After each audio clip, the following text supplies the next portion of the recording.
I want to share a future vision that I have, which is I believe in the future there will be many, many coins. I think there will be millions of coins, regardless of whatever people do. I believe almost every country, every province, every company, every organization, every team, every project, every person, and everything can issue a token. Some of them will be valuable, some of them will not be valuable. And once you have a token, you need liquidity, you need price determination, and you need an exchange. So I think the exchange space for future blockchain economy will be huge. And we have a pretty good head start on that right now. And we want to maintain our start. So for anybody but to realize that dream, we got to make exchanges much, much faster. Binance.com right now is not fast enough for that. So we still got to make Binance.com quite a bit faster, at least 100 times more faster. So we're still working on that. And decentralized exchanges will come, but I want to take this opportunity to sort of explain to people what my vision of the decentralized exchanges are. Many people confuse this concept, saying, oh, decentralized exchanges are better than centralized, just because decentralized is always better. That may not be true.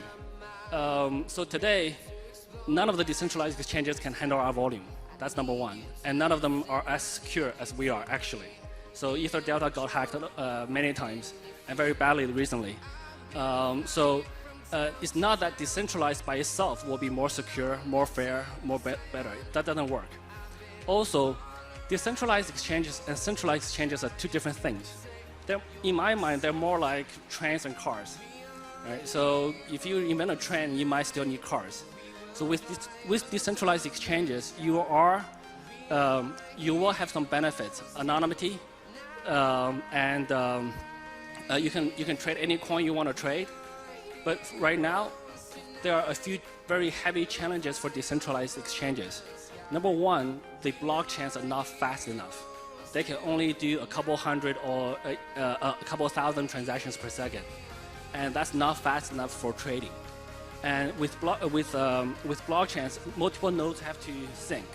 When multiple nodes have to sync, they're by default always guaranteed to be slower than one node that just does the processing. So it's very simple. So, and with decentralized exchanges, you will see a lot more fraud, a lot more bad coins listing on there, and a lot more price manipulation, bad behaviors. So some regulation is actually good. But again, so that's kind of my view on decentralized exchanges. I hope Binance.com will begin our decentralized exchange development in 2018. But so far, we have had a lot of concepts, but we haven't really started our GitHub repo. We haven't really started our development yet. So that's probably going to come. I'm hoping that we will be able to have the bandwidth to start that project in 2018. The last topic I will talk about is what I touched on is regulation.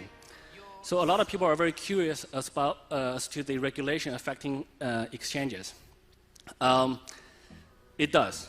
It does affect us very heavily. So, but Binance always takes the stance that we will be fully compliant in every country where we operate. We respect every government. We respect every law enforcement agency. So we don't want to fight anybody. We're just here to provide a good service to people who wants to trade.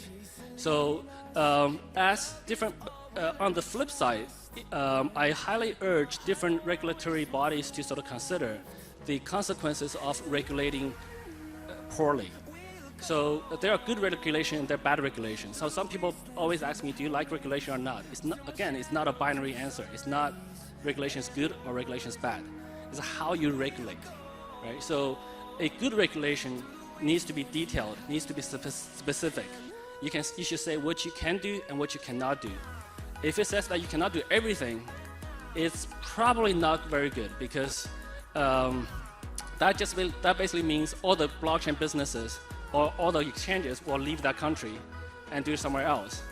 And when all of those projects go to a different country that's more favorable, that has more favorable regulations, what happens?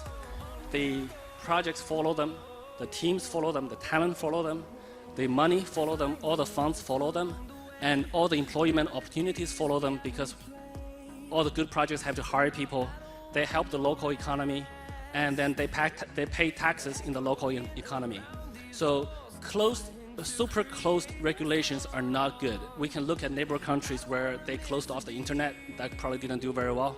So, but too relaxed, no regulation is also not good. I think as a human species right now, we're not at a stage where we can fully regulate ourselves in harmonious ways. There are a lot of bad players. There are a lot of scammers. There are thefts. So we still need some type of regulation. We still need some rules in the society to make our society a good one. So my view on regulation is never binary. I do not hate regulation. I do not say we don't need regulation. I also do not fully welcome all kind of regulation. So I think we just need to play by ear. We will observe regulations in every country. We will respect them. We'll respect all of them, even the bad ones. And then we will just have to find a place where we can operate fully legally. So that's pretty much my vision. So if there are any questions, I'm happy to take them now or outside later. So thank you very much for having me in Korea. Thanks.